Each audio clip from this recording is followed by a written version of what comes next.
Hello, friends, and welcome to another episode of the U-Turn Podcast, here for you every single week to help upgrade your confidence and elevate your work and love life. I'm your host, Ashley Stahl. Perhaps you know me as a former counterterrorism professional at the Pentagon, a life coach, a Forbes columnist, or the founder of Cake Publishing Ghostwriting House.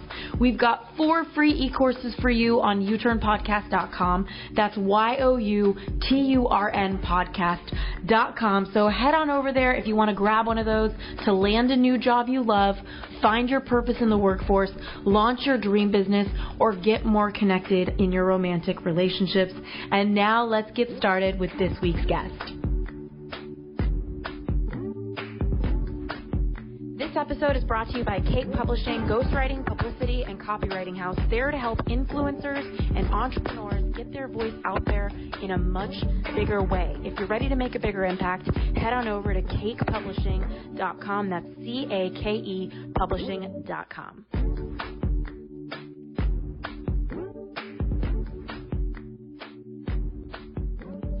Hey everybody, we are here with Jane Garapick, one of my favorite relationship and dating coaches out there.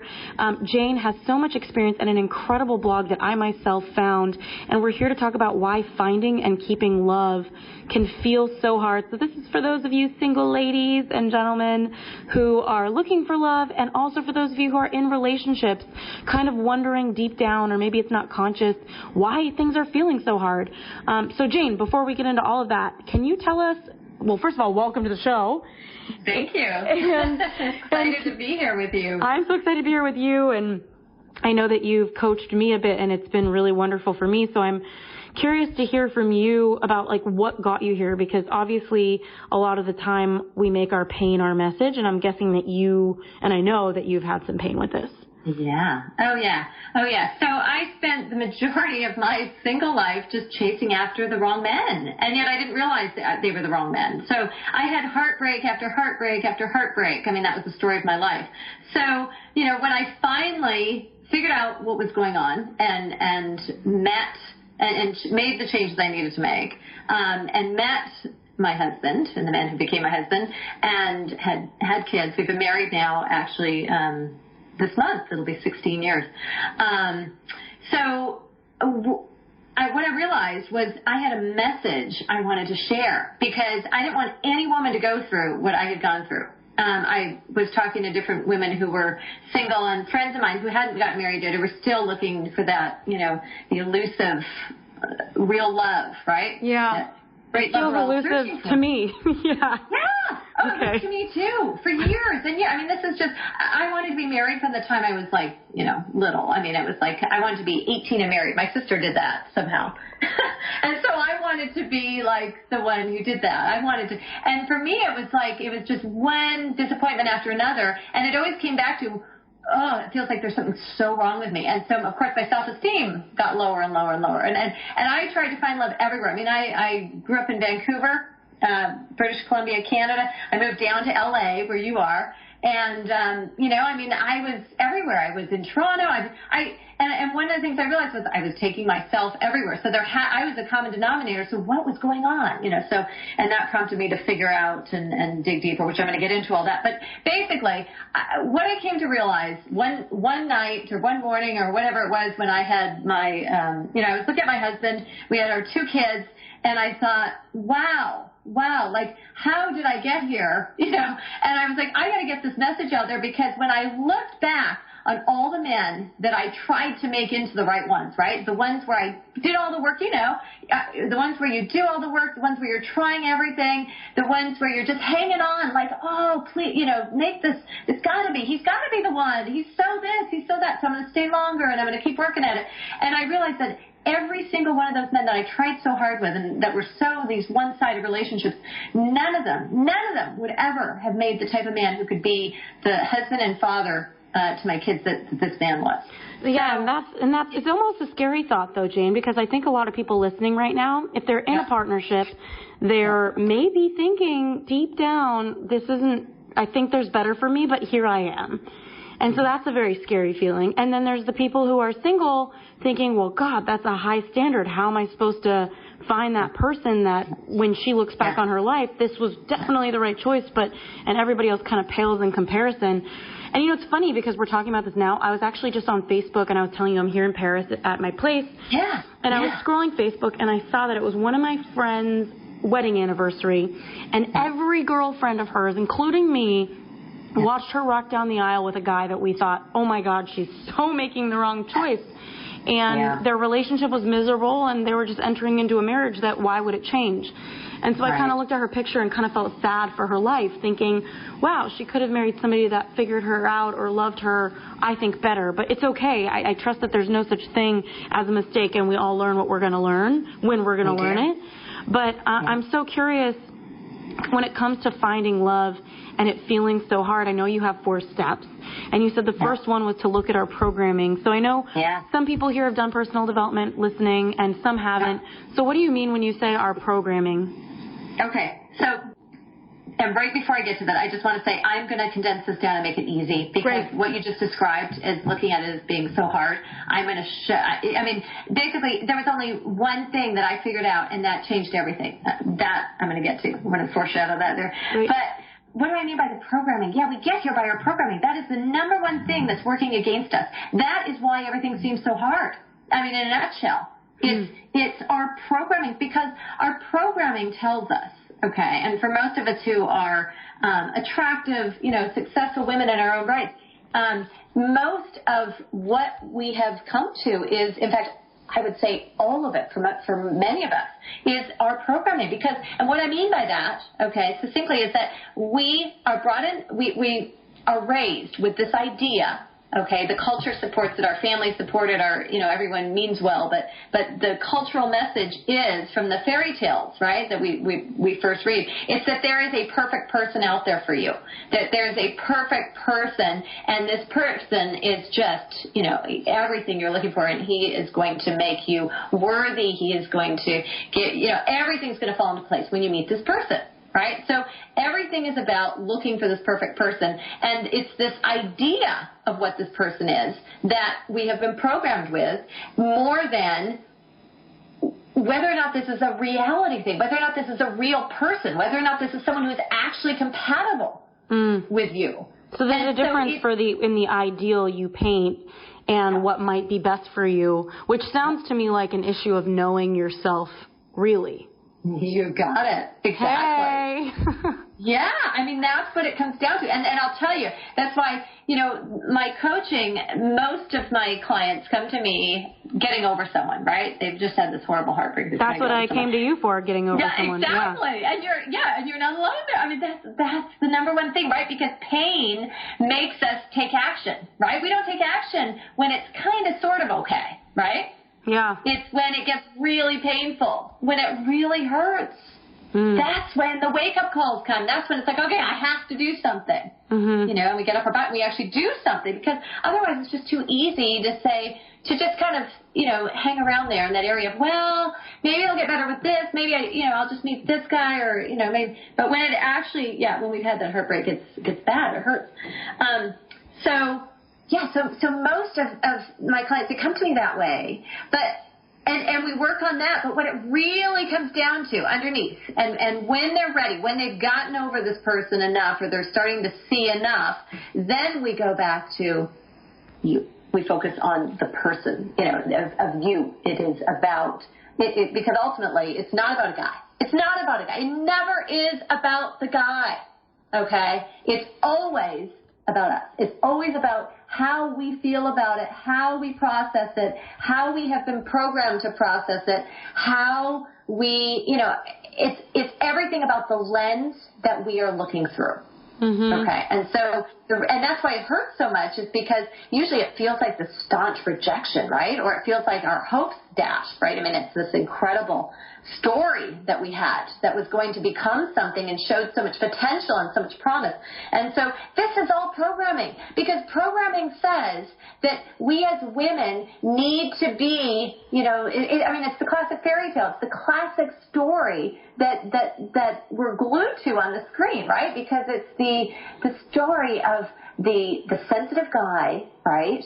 The strong, sensitive guy, but he's got this, he's got this soft heart underneath, but he's got this hard exterior. And so it's up to us. A lot of expectations we got. You need to be strong on the outside, gooey on the inside, like all of these things. Yeah. And, by the way, Jane, like side note, I think I'm starting to notice my own programming in juxtaposition with other people's. And so I think for anybody listening, a good side note for this is taking a look at what keeps happening for other people that doesn't keep happening for you.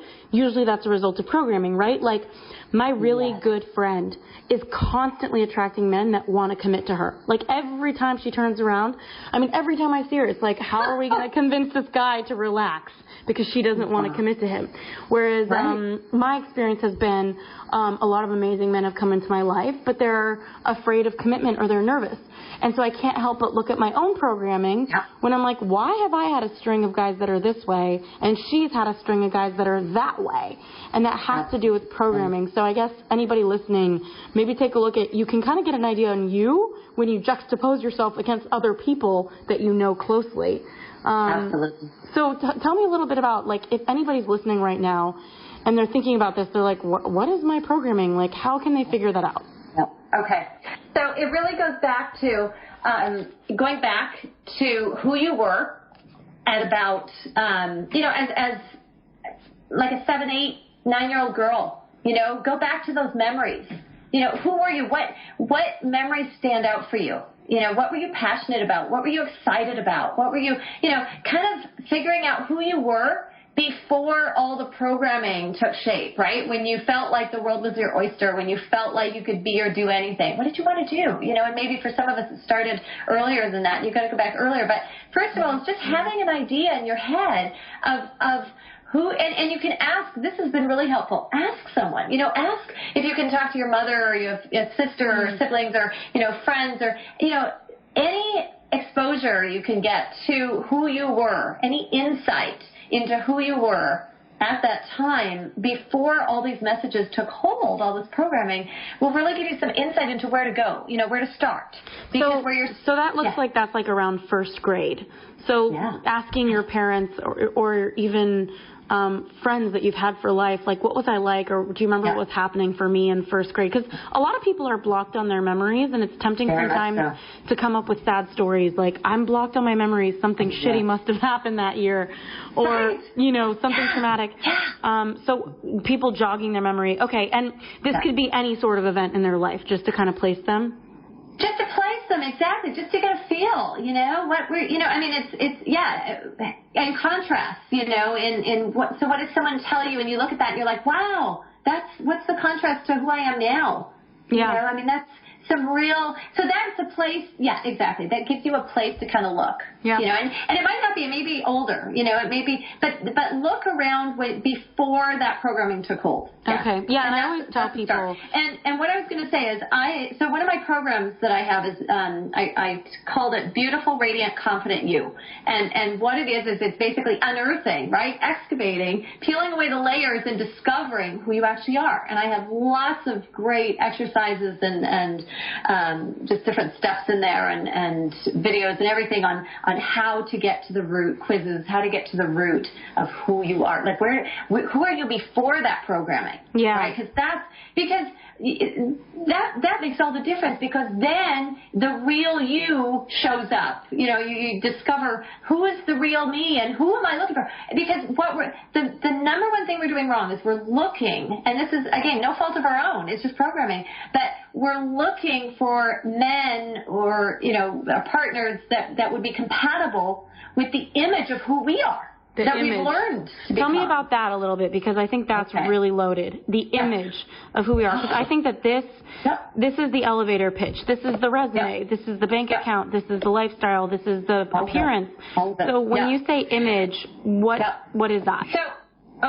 So one of the things I've found, because the majority of women that I'm talking to are, like I said, they're attractive, they're, successful, they're all these things, right? They're just standout, wonderful women, in so many ways. And everyone looks at them and says, how can you still be single? How come you haven't met me? But I can't understand it. You're this, you're that, you're so all these things. You're still single. How can that be? I don't understand it. Most of us, that's what we hear. That's what people say to us. And so we look at ourselves and we're like, yeah, what? Why? But so the piece here is that we have grown up with an image of ourselves. Everyone has treated us a certain way because of this image. They have grown, they fostered this image. So we have developed this image of ourselves that may not be representative of who we actually are. And so when we go out in the world, okay, and we're looking for that love that we, want to fill us up and to make everything perfect and wonderful, all of that. It all has to do with this image also of who we have been programmed to believe we are, and then who we have been programmed to believe the type of man we're looking for needs to be in order to make us happy, in order to be the other part of that, right? The other side of that coin. So who is this person going to be? It's going to be someone who is going to be compatible with our image. Which is right? such a mess because research shows we don't know ourselves very well. Yeah. Oh, completely. And I read a book called The Science of Happily Ever After, and they did a whole study on this, and it talked about how one of the research studied was that it showed that friends knew the future of the couple better than the couple did. And I'm guessing that's because the friend neutrally is looking at their friend's choice, their partner, and evaluating their character and all of these things that matter to their friend for them. Versus the person who picks the person is looking at their image and if they match the image they want. So it's a different radar. Okay, amazing. So we've looked at our programming. And before we leave that, I know you talked about your program, Beautiful Radiant You, right? That's the name? Yeah. Okay, so confident, radiant you. Yes, because that's all those things you are. Just after you peel away those layers. Yeah. So is there one juicy thing from Beautiful, Confident, Radiant You, one juicy action step that everybody can kind of take away when it comes to looking at their programming as it relates to that program? Yeah, the biggest thing is if you could see yourself the way that, this is the cliche, right? But it's not a cliche. If you can see yourself the way someone who looks at you through eyes of love views you, you would see something entirely different there. I'm just going to leave it there because that is, there's so much in there that talks about that. And if you come to my website, gettingtotruelove.com, you'll sign up for my newsletter there, and I'll send you everything you need to know to get you started on that path, and it'll tell you all about that program on there too. That's amazing. And so how do we change it? What would be and by the way, this is so funny because I told you this is very unusual, but my really good friend is tuning in, or my best friend, she's tuning into this episode as I'm recording here at my place. And it's just so interesting because if she wrote a paper about who I was, it would be like the most loving thing. And she always jokes like, Ashley, you're dysmorphic. Like you don't look fat in that outfit, or you're not weird. Like that comment wasn't weird, or that text message you sent sounded totally fine. Sometimes I'll take a screenshot and be like, do I sound insane? And she's like, no, you sound like a normal person. Like, how do you think you sound crazy? So this would be a really good episode, maybe even for everybody listening, asking their friend to genuinely write down, like, how do you see me in like a paragraph? I am sure that would be a mind blower for everybody listening. Okay, so that props us up perfectly for number 2. So the first step on why finding love feels so hard was looking at your programming, which we just talked about. Second one is how do we change it? So, okay, so let's take me, my favorite guinea pig for all of this podcast. Like I keep on, and it's like, okay, so I'm looking at my programming. My best friend Nicole's sitting here. She does a paragraph on how she thinks I'm the funniest person with such a good heart, and I look at it with my dysmorphia. And then I'm thinking, okay, how do we change it? What would be the first step? Because this feels really daunting to me. Yeah. So the first step, honestly, is questioning everything that you have believed. Questioning everything.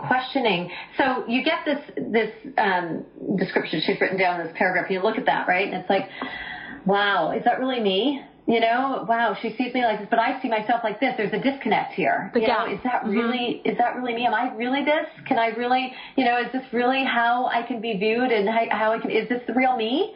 It's question. Okay, so the question there is, why is there a disconnect? You know, who's wrong? Who's right? Yeah, somebody's lying. Somebody's saying one thing, somebody's saying the other. Yeah, who's lying? Yeah, exactly. So start by questioning, and if there's one thing that I try and promote throughout my programs and just in anything where I'm talking about anything, in my blog post, anything I'm sending, my Facebook, Twitter, everything, the words that I'm hoping to get out there are question. Question it. Question everything. Amazing things start happening when you question things. True? Because if you can question something that you just took for granted as this is just a given, this is just the way it is, or this is just that you take without questioning. If you look at something like that and all of a sudden you can turn it around and you can actually question it, that's going to cover all kinds of things. That's going to start to affect other areas where, well, if I could question this, if this wasn't what I thought it was, then neither is this. And that affects everything. I mean, this is something that affects your career, your personal relationships, friendships with family. I mean, not just love. I mean, what we're talking about here. So then how do we question everything? Because my guess is that, so I'm sitting here with Nicole, now Pavar, who's a therapist, so this is really interesting because she's always questioning me, but it's hard to read the label when you're inside the jar, so, So she'll be like, why do you think that? And by the way, anybody listening, if you want a good book on this, Loving What Is by Byron Katie, amazing book on questioning your beliefs. But obviously, I'm all about efficiency, so how do we get somebody to really see what they're believing? Because my guess is Nicole's going to write this saga about how I'm her favorite person. I'm going to look at it and be like, I'm not that pretty. I'm not that funny. And then, it's not like I have low self-esteem. I just don't think I'm the bee's knees. I don't think I'm a mess either. I just, I don't think I'm like Meghan Markle, So we're going to play what if. Okay. We're going to play what if. We're going to pretend. Okay, we're going to pretend, and we're going to play what if. We're going to pretend that she's right and you're wrong. Okay. That her description of you is correct.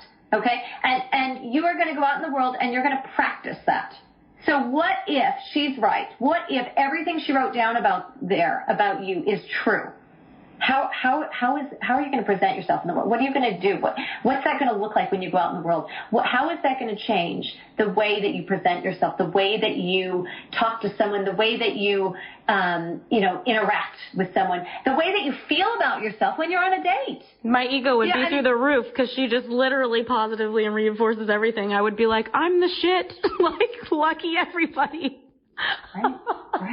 Right. So you're going to play what if, and you're going to take what you would say about yourself, and you're going to put that aside. Okay, you're going to forget about that for one day, whatever you need to do to see what life could be like, or what that interaction could be like if you look at yourself, if you are coming from that place of her description of you rather than what you've been put on yourself and the description that you've had subconsciously, mostly, of yourself. So, it's playing what if. It's pretending. And then I'm guessing the next step would be, what are you believing that is keeping you from stepping into the vision they hold? Exactly. Yeah, because if you can try that for whatever, a day, a date, an interaction, right? I mean, if you can be that person, what's keeping you from believing that? Why do you have to be back believing what you're believing? So it's also just, what are you believing that isn't that? So, so anybody listening right now, let's say that, everybody's best friend thinks that they're the best. Unless you need a new best friend, which I'm all about that. Yeah, those of you who don't have a friend that thinks that, get a new friend for sure. Yeah, exactly. Which is a whole new episode I could create called friend ghosting, which just means just don't write back if they don't love you. Exactly. But I would say, so everybody listening, they might get a lot of their best friends giving them feedback that they think they're really smart. And if they don't think they're really smart, it's like, what is the belief? That they could be better, that everybody's smarter than them, that they're kind of, inefficient, or that they're always late. Like, what is something's wrong with them? Like, what do they believe that is keeping them from saying, yeah, I am really smart? Okay, great. So just questioning it. But how does that lead to changing it? Okay, because what I want to say about that's really important here is that the whole point is that we all have things we want to change about ourselves, okay? We all have imperfections. We all have those things, like you said, right, about what if they're always late? What if that is just a part of you that irritates you? I have a friend like that. She's always late, but I love her to death because of all the other things about her, I mean, it's like that's just one thing that bugs me. We're human. So, and ultimately, finding love, finding real love, and growing in your love for someone if you're already in a relationship with someone, it's all about looking at, what balances that out. I mean, they're this way, but then there's all these other things that are about them that compensate for that. It's the other side of that. She may be always late, but it may be that it's, she's got all these other things that are amazing. You're going to just, so it's looking at what actually, what about the good things? Not just focusing on those things. So what I was going to say about that is it goes to when you look at things you want to change about yourself. Are you looking at yourself through loving eyes? Do you have a view of yourself that's loving? Is it because the problem is that we look at these things we want to change and we feel like there's just something so wrong with us, and we're just, it's just we're mean to ourselves. Mm-hmm. And we go about these changes rather than lovingly looking at, okay, I need to work on this. We don't do that. It's, I hate this about myself. And there's like this abhorrence about it, right? Like I just abhor the fact that I'm this way. I hate the fact that I'm like this. I'm so stupid. Mm-hmm. Those are the subconscious words and messages that take on such meaning. But so the whole point of this is so that we can make those changes that we want to make, but make those changes, do it with love. Do it with compassion. Do it with, as your cheerleader, Well, actually, can I ask something on that note, Jane? Is that how is being mean to yourself related to picking the wrong person for you? Oh. How is it not? I mean, being mean to yourself, because when you treat yourself, what it is the way you treat yourself, the way that you talk to yourself, is going to be the way that you choose. So you're going to choose someone who is going to talk to you in a very similar way, because what you have subconsciously introduced is that this is what I deserve. This is what is wrong with me. And because you feel that way about yourself and you're hiding it because there's usually shame there. Okay. And shame is a deep, deep, deep part of this that I could talk about. Well, that's a whole different thing. Subject for another day. But that is the root of it, is that the way we view ourselves, the way we see ourselves, the way we speak to ourselves, even subconsciously, that's the person we're looking for, the person we're subconsciously going to be choosing and attracted to is going to be someone who sees us that same way. Wait, but here's this. So this is interesting because, I have had the most kind men as boyfriends in my life. But like a lot of smart, successful, seemingly confident, beautiful women, I have been with a narcissist before. And I didn't know he had narcissism until it was like so obvious, because it was like just so intense. But this argument would indicate that you date at the level you're on, or that the way you see yourself, and that if I want to know somebody's self-esteem, I could just look at who their partner is and get a good idea of how that's a mirror to them. Is that what you would say? That's what I'm saying. But what about the weird ones that slip in? Because I've had some great guys, and I will say I attracted the narcissist when I was in a bad period. Like I just called off a wedding. I was, more vulnerable after being with a really good human being. So maybe that's just a reflection of the fact that I was kind of like easy prey and like ripe for the picking. I don't know. All of that. And so what happens is we don't stay exactly the same. If you look at who you're attracting, they're not identical. They have some common themes, right? Yeah. But every once in a while someone else slips in there, because every once in a while someone else shows up to show us something else. To give us the possibility that, hey, there might be someone else, there might be a different type of person, and what do we do with that person? So that's really what happens. It's the deciding factor is, do we accept these people? Do we, when this person shows up, are we able to be in a relationship with that person, or do we let them go because they don't have that familiar stuff, right? They're not treating us like we're used to being treated, right? Gosh. Nicole's looking at me because the other day I was like, yeah, I went out with this guy, and she's like, he's so handsome. He looks so nice. I'm like, he's so nice. She's like, are you going to go out with him again? I'm like, no. No. Yes, exactly. Oh, my goodness. So can I just tell you one thing? Yeah. So in amongst all of my just heartbreaking stories, I mean, they were all classic. We could go on about those. But anyway, all these guys, and most of them were like the bad boys, or most of them were they were the emotionally unavailable men. Not necessarily bad boys. Some of them were disguised, right? And yet they all underlying. All of them had emotional, issues, availability issues. None of them were available. So in amongst all of those, I met this person through work. We were working with his company, and oh my goodness, he was. When I look back, if there's one person that I look back on that, wow, I really messed that one up, it's him, because here was a guy. Now when I look back, I mean, he was different from all the rest. And so who ended that relationship, or who ended it not because I had to end it, right, because of the way I was being treated or whatever, and I finally realized he wasn't going to end it, so I had to. But I ended this one because why? Because he was just too nice. There wasn't a spark. There wasn't enough of a spark. And he's the one I look at now, right? 16 years into my marriage with my husband, when I have really come to see what matters for the long term. And I think, wow, that was the one guy that was different from all the rest. And what did I do? I let him go. Now, I mean, this is where it all works out, because, I mean, I couldn't be happier with my husband and my kids in my life, So there are no mistakes. Okay, and there are no, but my point is. I was going to say, Jane, I'm like, your husband's going to tune into this episode and be like, what the fuck, Jane? Like, there's somebody else. The point I want to make, because I hear this from a lot of women. They're like, but what if the guy that I let go wasn't the bad boy, wasn't the emotionally unavailable guy? What if the guy I let go was actually the good thing? And I let him go because I wasn't at the level of emotional health or wherever in my life that I wasn't able to see that he was a good guy. Yeah. And that just because there wasn't that amazing spark. And by the way, that spark is all about this feeling of what we can't have. And it's recreating something from our childhood where we're looking for this unconditional love that we couldn't have. And it's this thing that we try so hard to get. Basically, that spark is a sign of a real red flag. Okay, it's the opposite of what we've been told. So, like, the bigger the spark, the bigger the problem. Yes. Yes. Amazing. This has been so insightful. Absolutely. Okay. Yeah. But my point is that there isn't just one. There's lots of ones.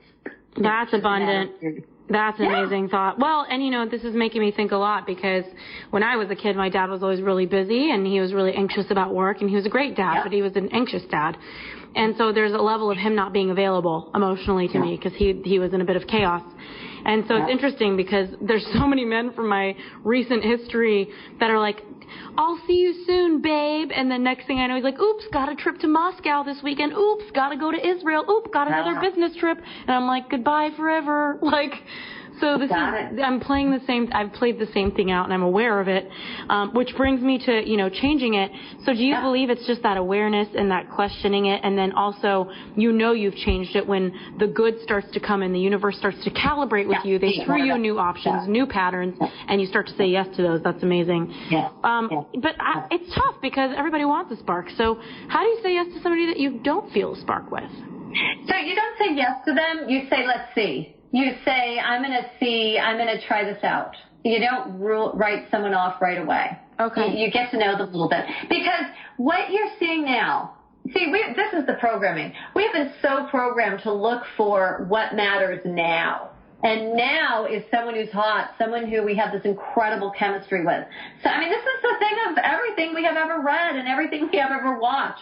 I mean, the commercials, ads, for goodness sake, are all talking about this, right? I mean, everything is the spark. I mean, the movies that sell, I mean, it's all about the woman who her love melts the cold, hard heart of this man who has potential, right? It's only because of her love. She's loving enough. She's able to give him what he has never had before. Well, I do believe, Jane, that there's the two most powerful catalysts for transformation are love and loss. I think that when you find real love, it can also transform that kind of messy guy. The problem is, the problem is it has us blinded.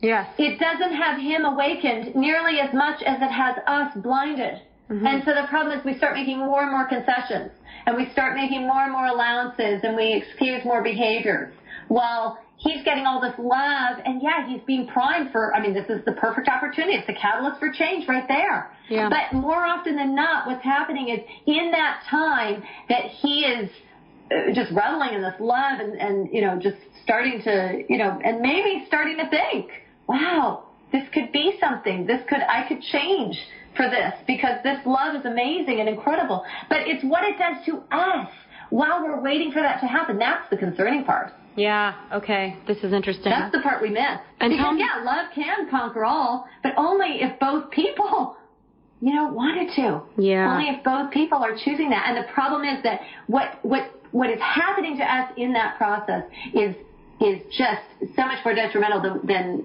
his progress. Well, and there's also something slippery, Jane, here. And, go ahead. You said there's something more detrimental.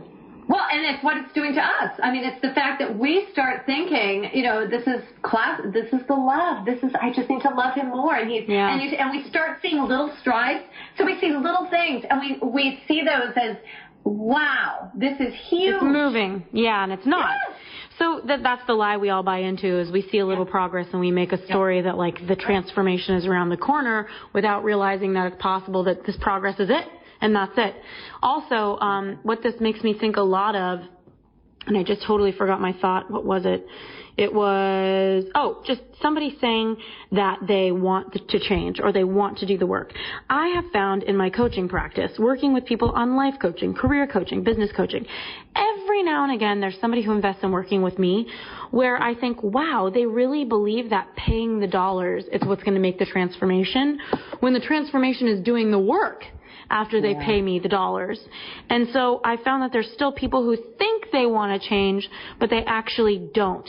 And I know that their actions are a really easy way of saying that, but what do you have to say to all of the people listening right now? And I don't want to just say ladies, because I know from the statistics there's some cool and evolved men listening to different podcasts. Oh, I have some amazing male clients too. Yeah. So what are the indicators where you might be stuck in that hamster wheel of maybe this is going to change? And then let's talk about power. It's consistency in behavior over time. There's no immediate, you're not going to see immediately if someone is going to change. It's going to be, you're going to see something right away to give you reason to believe that it's possible. You have to see something right away. Okay. But it's going to be over time, and you set that time. What can you live with? What is realistic? And that's an individual thing. So you have to decide for yourself, do I give him 2 weeks to see, is there some consistency here in changed behavior? Are there signs that we're moving in the right direction or not? 2 weeks, a month, some women can go long. And what I would say is start with a shorter time frame, and then at that point, reassess where you're at, because it may be that you're seeing something positive that, you want to give it a little more time. But the biggest thing here is, what's the communication like around this? If you don't have someone who you can talk to, if you don't have someone who you can have open communication with about deep things like this, not all the time. That's what your girlfriends are for. But, but if you don't have someone who you can have these conversations with, what do you have? You're going to be with someone potentially who you can talk with, for decades. You want to be able to talk. If you can't talk about the things that matter to you like this, that's a real red flag. That's a sign right there. Things are probably not going to move in the direction that you want them to. You have to be able to communicate. And that involves communicating about what's going on here. It makes me think a lot about my career, because I've always, I've dated guys, I've not been as attached to how successful or how much somebody loves what they do, but I'm realizing because I like what I do and because I've had any level of success with it, that it's hard for me to be with somebody that isn't on the same page with that, because one thing I like to talk about is creation and different ideas I have. And I found that men who aren't creating or aren't in a place where they're sparking and generating ideas as an entrepreneur or something similar, they can't really hold my ideas, or maybe they're really smart and they can. But I found that that's one struggle that I've faced. So just listening to you talk about, oh, wow, you're going to be hanging out and talking for decades. It's obvious, but I think a lot of us forget that. We do, because we're focused on, is he hot? You know, we're focused on, is there this incredible spark? Well, I mean, that's all those things are great, but you're looking for someone where there's a little bit of spark, where there's a little bit of, you want chemistry. You absolutely want chemistry, but you need all these things where you're truly compatible, where you can actually live with each other. If you want to live with this person, you have to be able to talk. You have to be able to communicate. You have to be able to live together. I mean, think about roommates, right? In college or whatever, when you've had girlfriends as roommates. I mean, think about that. Imagine if you couldn't talk about things that bothered you, right? Imagine if you couldn't communicate well about everyday things that came up. Yeah, exactly. Imagine that. Pretty big loss. Because it is crazy what comes up in, like I said, I'll use my thing. 16 years we've been together, and the things that we talk about now versus the things that we talked about like in the first 6 months, or even the first year. I mean, it's like crazy, right? But we don't think that far ahead, because you're in that moment. Does he like me? Do I like? Is there the chemistry? Is there the spark? That's where we're focused on that, and the image, right? How do we look together? Do we fulfill that image? The expectations, that my parents had for me. All that stuff, the expectation that I had for myself because I look a certain way, or I have this certain, level of whatever, that this person looks good with me. Yeah. I mean, well, let me ask you down also, the road, whether you look to get good together, it's going to be the least of your concerns. Well, and you were saying that you guys talk about completely different things now as husband and wife years in.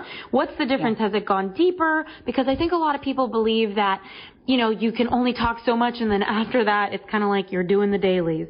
How do you find that it evolves? My favorite, date nights with my husband are talking. That is the one thing, that when you have kids, it's like, that's what I miss the most, is just being able to talk and talk. I mean, I love to talk, so the person who I chose, the person who is ultimately most compatible with me, is someone who loves to talk too. We love to talk about our dreams, our hopes, our plans, and to dream outside the box and to talk about different creative processes. I mean, that's our compatibility. Everyone's different.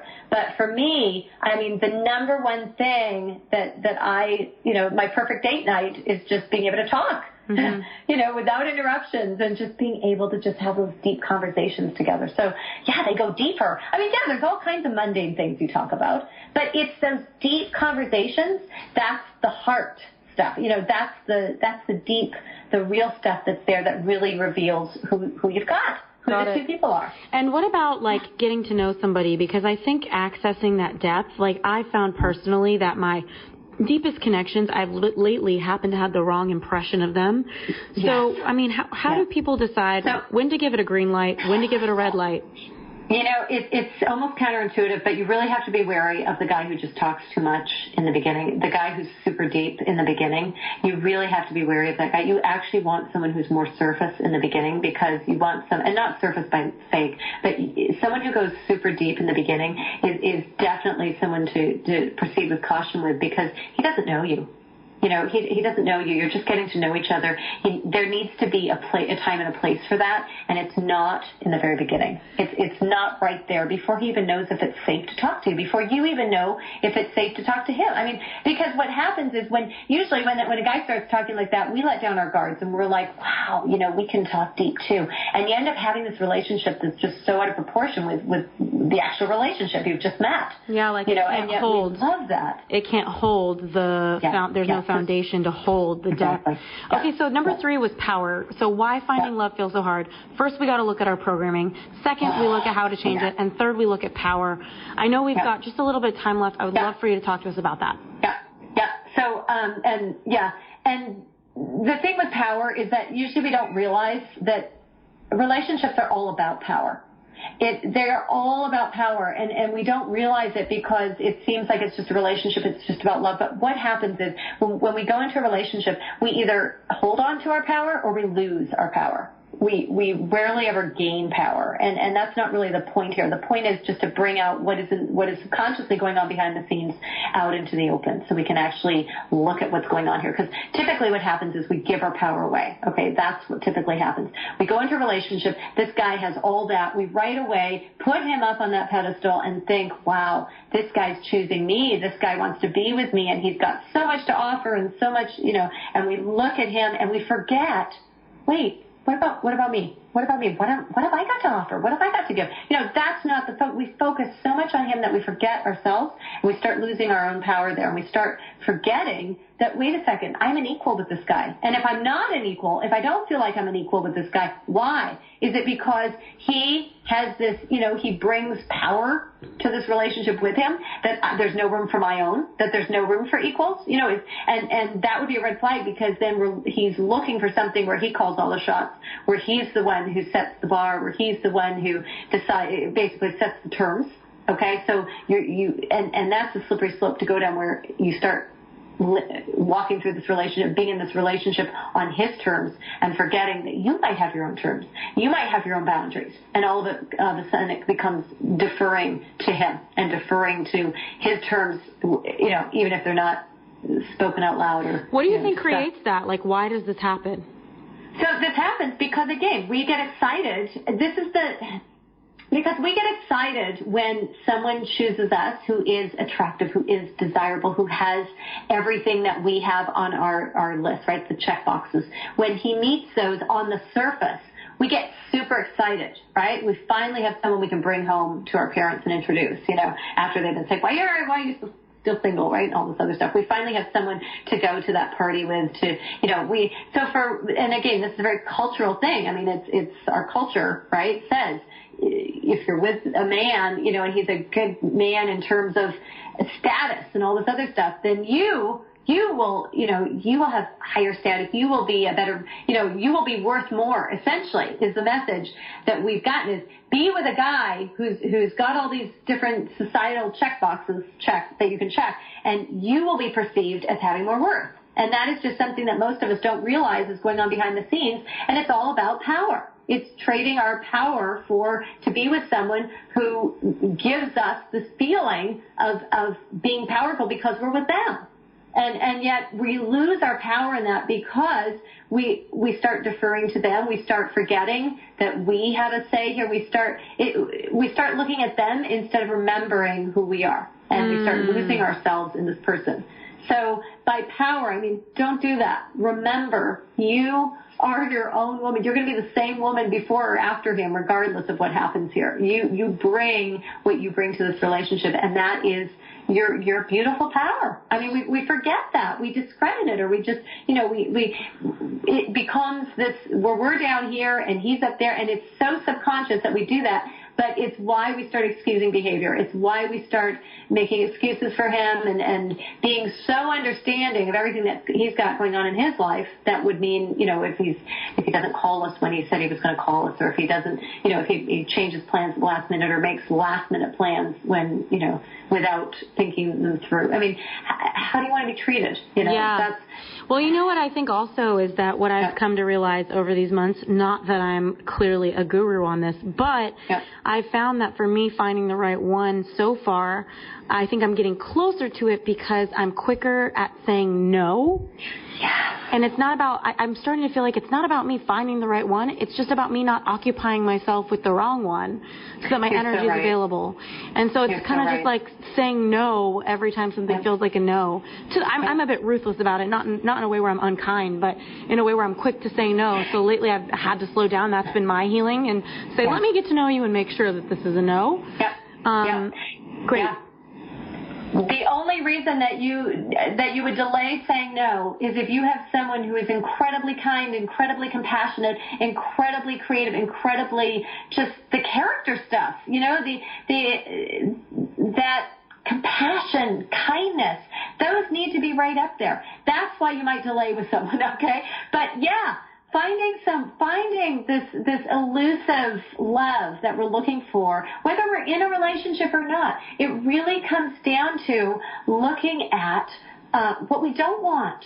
Looking at not spending all the time and energy we're traditionally spending on men who have no, they don't have anything they can offer us besides, the stuff that we're putting up with. That's the number one way. If someone is showing you clearly who he is, okay, look at that. Look at that. Is this who I can see myself married to? Is this who I can see myself with, 20, 30, 40 years down the road? These are real things. Is this someone, what you want is your best friend who you're also attracted to. You can also have sex with. Yeah. Okay. And then what is your final piece? You said raising the bar for women everywhere. All I'm hearing is Beyonce single ladies right now. Yeah. This is the thing what it comes down to is, we are in this together as women. And one of the biggest problems right now with relationships and men and all this, okay? And by the way, I need to say that men too, this applies to you. Transgender, this applies to you because I've already gotten people DMing me being like, this is all about the ladies. And I'm like, shit, okay. So, side note, anybody listening, this applies to you. I can already tell. This is across the board. Yes. Okay? This is across the board. We change things for each other. This is the collective, community of like-minded, people,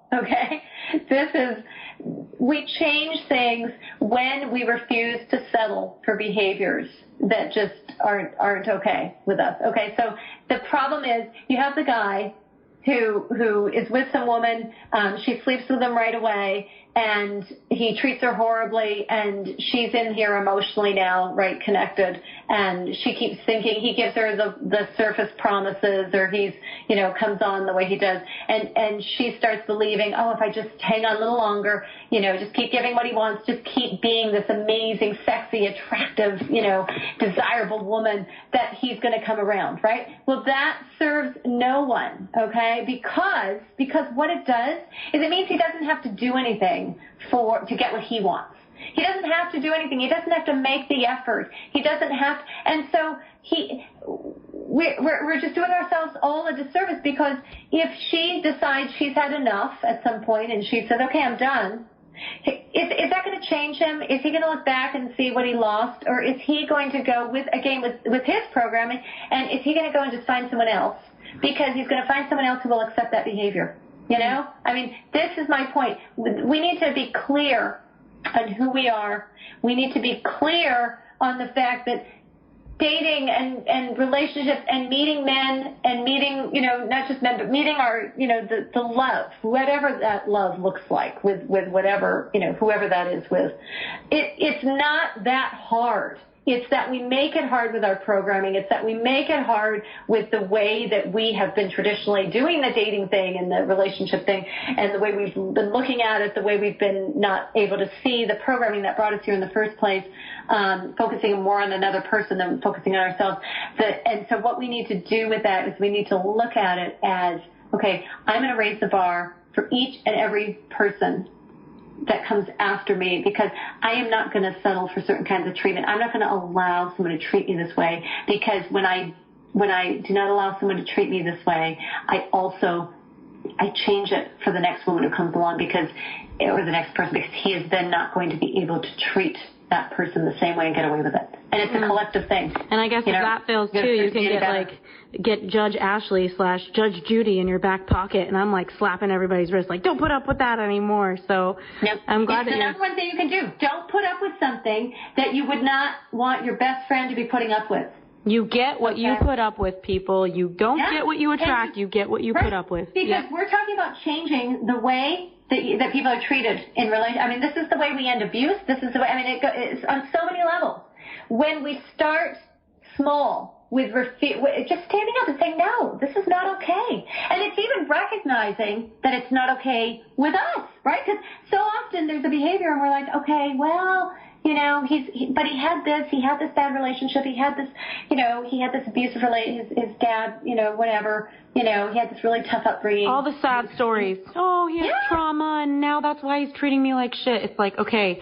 Well, final question, and I know we're wrapping up now. Yep. How does somebody get centered before they are going out on a date or going into a situation where their nervous system is reacting to that, and they could be tempted to give away their power or slip into their programming? Yep. Okay, the number one thing is having that little memo you've got to yourself. So whether you put this, a Post-it note on the mirror, or whether you've got this written somewhere, you need a cheat sheet you can refer to before you go out on that date, before you go outside and into the world, when you're going to have this, where you're going to take your road, your show on the road here, all the work you've done and everything. When you get into a relationship, when you're dating, that is when you put it into practice, and that's when you have to step it up. So you need to have the words that say, I know who I am. I know what I bring to any relationship. I know who I am. I know what I have to offer. And nothing is going to change that. Nothing about someone else is going to change that about me. So it's whatever equivalent of those words, and I talk about that in the program about finding out the words that are the most powerful for you. Wonderful. But you need that. You need that because you're going to go out there, and there's just so much programming. There's so many things you're going to be triggered with. There's so many things that we're going to label things as, and then we're going to judge ourselves, and we're going to put on that persona of ourselves, right? We're going to start acting the way we have been so programmed to act that is going to be the exact opposite of what makes finding love, dating, relationships easy. Because if you're not having fun, if you're not enjoying, if you're not staying curious and looking at who you're going to be meeting and the possibilities, if that's not what you're feeling, then, come back to yourself and look at, okay, so how do I change that? How do I make this easy? And then take that one step. It's one step. That's where everything starts. All right. Well, thank you so much, Jane. This has been amazing. I know that a lot of people right now, I know you too, and I'm sure that people, I know I could ask questions. I mean, the U-Turn podcast is starting to tune into Ashley's free coaching hour. So this has just been amazing for me personally. Thank you so much for everything, and I hope you have a good rest of your day, and I'll let you know when this airs. Awesome. Thanks, Ashley. My pleasure being here. Wonderful to be there too. Bye.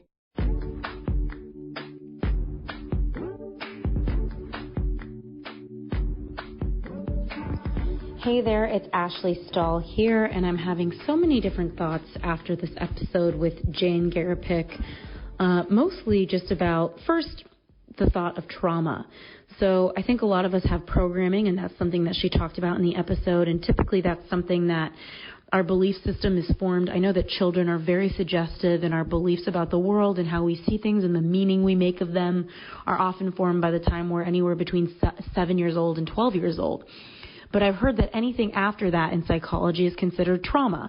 So anything that really influences the way you think beyond your initial programming is trauma. So I think that one thing I would add to the episode is she said, question your programming. I think there's also taking a look at, did you have any traumatic experiences growing up? And I think she kind of clued in on that and said maybe you had an experience later. So taking a look at these experiences you've had and really evaluating how they've influenced or molded the meaning you make about the world. Another thought that I was having was around image. She talked a lot about how we all have a certain image that we hold of ourselves, and that often it's not accurate or it's not aligned with what's most important for us, and it translates into us making decisions that line up with the image, not who we actually are. And hence, we're only as disconnected to other people as we are to ourselves because we're tied to our image when we're not connected to ourselves. And I found also that in personal development, in my coaching practice, doing life coaching, career coaching, business coaching, I found a lot of the times, especially with relationships, that people are usually bartering for an image. And that might mean that you don't want to call the shots. Maybe you don't trust yourself, and the image you hold about yourself is that you can't make decisions. If that's your image, then maybe you're going to look for somebody who can make decisions for you. And when you do that, that's coming from that wounded place of, I don't want to make decisions for myself, so I'm going to give my time and energy to somebody who will give that to me. So there's a level of bartering to keep this identity alive within yourself. So I think the first question I have to ask you is, what is the image that you are holding of yourself? What is the image that you believe yourself to be, and what are you trying to call into your life, whether it's romantically or for your career or in your friendships? How do you see yourself, and what do you think you deserve or you should have because of how you see yourself? And I love the exercise that Jane recommended about getting the feedback from friends on how they see you. I'm currently in Paris right now, and with my best friend Nicole Naupavar, who is a therapist in Los Angeles, and we decided we would do this exercise tomorrow. So we're going to be sitting by that Eiffel Tower, writing a paragraph about how we think each other is, really.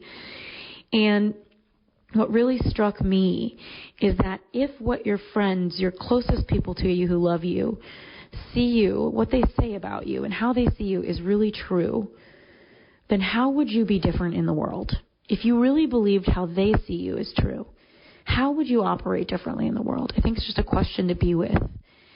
And another thing that I found really interesting was that sometimes in relationships, and I've personally experienced this, other people will project onto me their view of the world, and I find myself feeling claustrophobic or small. And I think I've mentioned this before, but if somebody's ever talking to you about, quote unquote, the way it is, and you feel smaller or you feel yourself suffocated by it, I think usually that's just an indicator that you're in their frame and it's time to step out.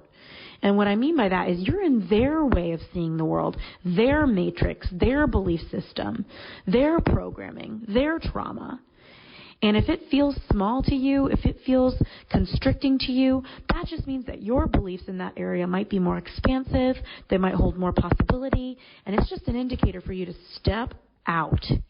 I've found there's a lot of relationships that, well, not a lot, but a couple of relationships I've been in where I might have seen the world in a more expansive way, for myself at least, that's how I saw it, than someone else. And they might be telling me like it is, and I feel myself feeling really constricted by what they're sharing. And from there on out, I really started to believe that when I feel that constriction, it just means I'm in their frame of thought. It's very innocent. I'm in their belief system, and it's time for me to step back into mine. And going back into the concept of image and the image you hold about yourself, I once had a mentor who talked about it like we were Mr. Potato Head. She said, we're all like a Mr. Potato Head where we create our pieces. And everybody has their own version of Mr. Potato Head. So for me, part of my Mr. Potato Head is that I love cupcakes. I love chunky knit sweaters. Friendship's really important to me. I love rap music. There's like little things about me that kind of put together my identity, my image, my Mr. Potato Head, that I'm my Mrs. Potato Head, I guess. Well, until I married my Miss Potato Head. But I would love for you to consider, if you were a Mrs. or Mr. Potato Head, what are some of the pieces that you're putting on there to create your image? Is it that you dress like a hipster? Is it that you're promiscuous, that you're sexual? Is it that you have a lot of money and that's part of is it that you like a certain type of music? Like, what are all the pieces of the image that you have created about yourself? What is your image? So I wanted to end on that note because I think that is the most powerful note to end on, and really asking yourself, is that you? And maybe doing that exercise with a friend, describing to you who they see you as, truly. All right, so those are some thoughts. It is midnight in Paris. I'm off to sleep. Thank you so much for listening to this episode, for being here with me, for being here with Jane, but most of all, for changing the standard, I think, because Jane ended this episode on the topic of really raising the standard for everyone. And so I want to thank you for being here, for doing personal development on yourself, and for asking these questions that bring you closer to your true essence so that you can step up, set boundaries, be who you are, and create a life that you really love and a life that reflects who you are.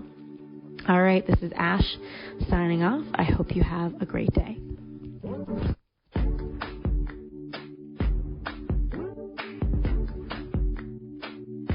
Thanks again for tuning into this week's episode of the U-Turn Podcast. You can find all of the resources that our guest mentioned on our show notes at uturnpodcast.com. That's YOUTURN podcast.com. Also, don't forget, on the website, we've got our 4 free e-courses, whether you want to land a new job you love, get clarity on the best career path for you, launch your dream business, or deepen your romantic relationships. I'll talk to you soon. Can't wait to connect on next week's episode.